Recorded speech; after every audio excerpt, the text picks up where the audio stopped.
দেশে বিদেশে অনেক চক্রান্তকারীরা নানা চক্রান্ত করার চেষ্টা চালাতে চাচ্ছেন। বাংলাদেশের ইমেজকে, বাংলাদেশের ভাবমূর্তিকে বিনষ্ট করার জন্য, একটা তীব্র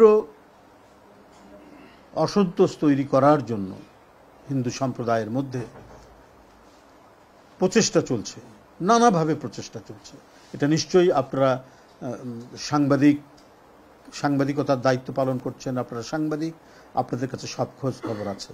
তাই আপনাদেরও বলবো যে আপনারা সবসময় এই বিষয়ে সজাগ থাকবেন এবং আপনাদের মিডিয়ার যে দায়িত্ব পালন করা উচিত সেই দায়িত্ব আপনারা যেমন অতীতে পালন করেছেন এখনও এ বিষয়ে আপনারা পালন করবেন।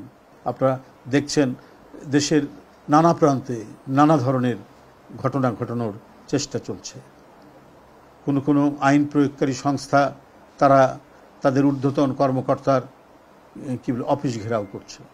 পাহাড়ি আমরা অশান্তির কিছু দেখতে পাচ্ছি, ঘটনা দেখতে পাচ্ছি। হঠাৎ করে এই সমস্ত বিষয়গুলো মানুষকে নানাভাবেই ভাবিয়ে তুলছে।